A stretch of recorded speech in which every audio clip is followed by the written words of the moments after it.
My name is Steve Judson. I am the founder of Triple Helix Wargames, and I'm joined today by Mr. Spartan himself. This is Neil from Spartan Games. Hi guys. Hello. And we're just here really to give you an introduction into the world of Dystopian Wars. Purpose behind it being that a couple of weeks ago on Bell of Lost Souls, I believe, there were some calls to see the game and actually have the mechanics in it explained to you. But most importantly, just to get some background and a review of the game.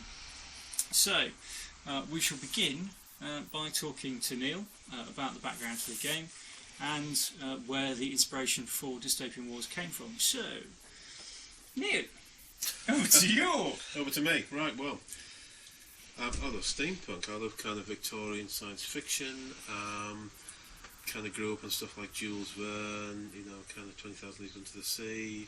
Wanted to design a very cool set of models that were representative of what we thought a alternative reality Victorian sort of sci-fi steampunk game would be, and we think we've done a pretty good job.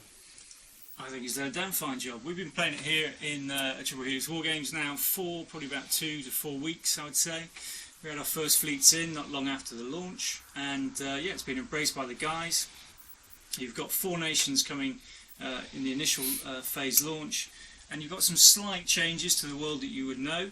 So for example, the Federated States of America, which were reviewed on Bell of Lost Souls, have come about through the conclusion of the Civil War in the US, obviously something you guys will be familiar with, but with a slight twist in that the states, southern states, came out victorious, and so what you have is a slight branching off into different technologies and a different way of approaching the world, with the Pacific conflict that we then saw in the Second World War actually being involved much earlier in chronological timescale.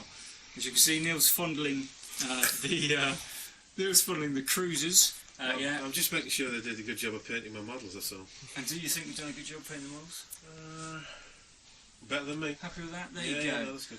You'll get to meet our resident painter Tom at some stage later, and he can tell you about how he's painted the models. For the time being though, we'll move on to something more akin to what you guys are expecting, which is a review of the game and actually the mechanics involved being played out. Drifting. And we're back. Okay, so just had a brief introduction from Neil, find out where the inspiration for Dystopian Wars came from. Huge fan of steampunk. Yep. I've got to say, the world that he's created is phenomenal, guys. You've got to read about it, you've got to see it in the rulebook. Get yourself a copy of the rulebook, have a read through, because yeah, it's a twist on everything that you thought of as reality. It really is quite a good narrative sitting behind the game system. The game system itself is very different. It will be familiar to you in many ways. It's a standard turn sequence, so you're starting out, you're moving, you're firing, you're assaulting if you choose to assault with your vessels.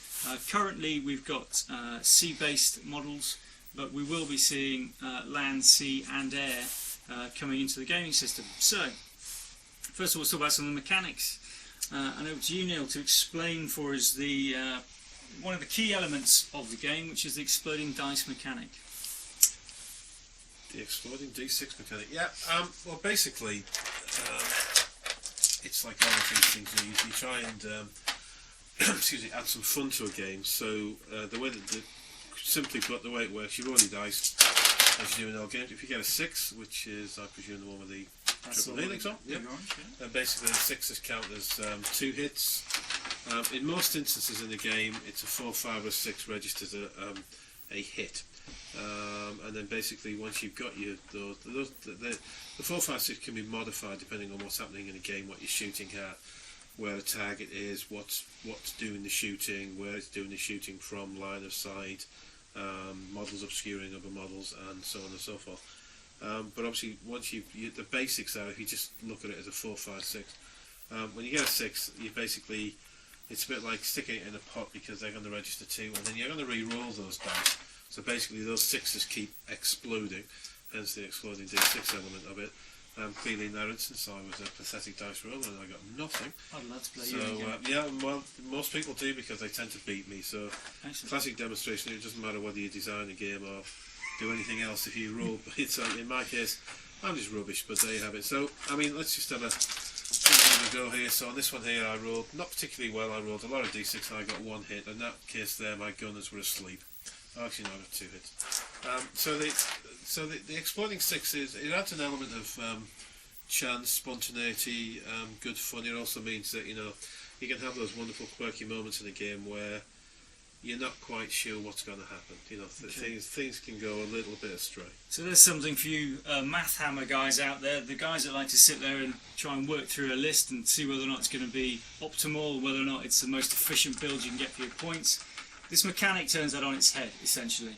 I can be rolling 10 dice and I can expect 5 of those to give me hits on a 4-up as a standard hit with 1 unit firing another unit. However, if I'm rolling 6s, then those hits become doubles, and I can re-roll those dice, which can then explode again into 6s, which then explode again into 6s, and so eventually you end up with small units which really don't have any right to take down larger units, doing some serious damage. The end result is you can math hammer it till the ends of the earth, but by God, unless you're playing it yourself, you just don't simply know what's going to happen. Well, the mechanics can get a little bit more complicated now as well, because you can also link the fire between vessels, so you can start making decisions as to whether one single vessel will fire at the target or whether multiple will engage with it. So if they do, they start sharing their dice so they can pool together in what we call linked fire. We also have a deck of cards that can start adding some spontaneity to it as well. And there are other issues where you can also choose to split fire against multiple targets. So you're not just restricted against a kind of a simplistic way of rolling the dice. There are many options in the mechanics to engage between units. And that really is where the complexity of the system is going to come together for you, because although what you're seeing is very familiar in the sense that you've got a standard turn sequence that we're all used to playing in, and that's pretty much, I think, how the game needs to go, because it's what we're so familiar with these days. If it changes radically, then you're probably not going to fit into the game quite as well. But the fit for the game, for anybody else who's gaming out there, is fantastic. You're essentially going to take quite a simplistic overview in terms of strategy, and you start building in some very complex systems, some complex tactical choices, such as the Spitfire and indeed the linking. Now, linking fire, I'd say, is probably the second core element in there, the second mechanic that has a real impact on the game and how it plays.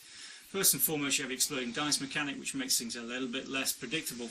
But then with the ability to link fire, as Neil was saying, you can take a unit of 3 vessels, you can put fire into all 3 vessels, or from all 3 vessels into a single target.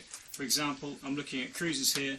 I get 4 dice at band range 3. If you're familiar with the band ranges, you'll know that gives me a sort of, what are we on, 24-inch attacking range there? 8 inches per range. We tend to stick to 4 range bands, so you're basically up to 32 inches, but in range band 3 you've got a 2-foot range. So you're up to about 24-inch range. You're going to go from 16 to 24. I can fire, each vessel fires independently, and I can put 4 dice onto a single target, or I can link across.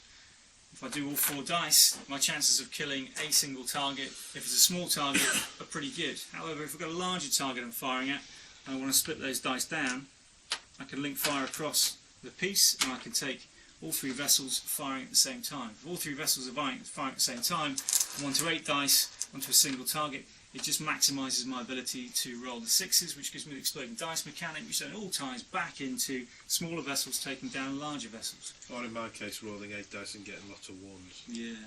I'd kind of like to play this guy on a more regular basis. Yeah, never mind. Never mind. Fade out. Smart the camera.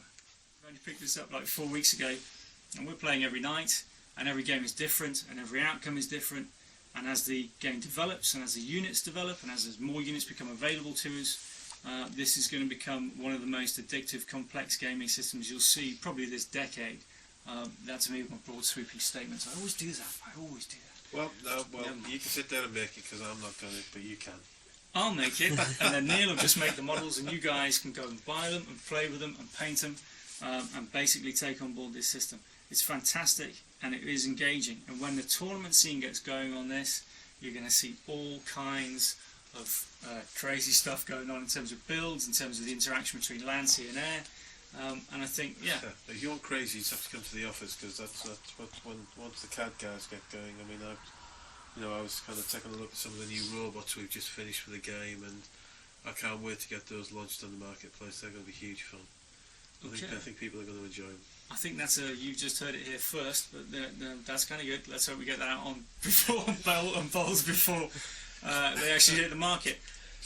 Yeah, you probably just got that before my own website, so there you have it. Yeah, I think Neil probably needs to tell his designers that that's what they're working on for the next couple of months. Oh no, they built them, they're done. Well, what we'll do now is we'll move on to something you guys can see in action, which is just going to be a game being played, so you get a good feel for how this works, and you can see how quickly and how easily the game can be picked up, but then equally how it flows and how intuitive it becomes when you've actually got dice in hand and models on the table.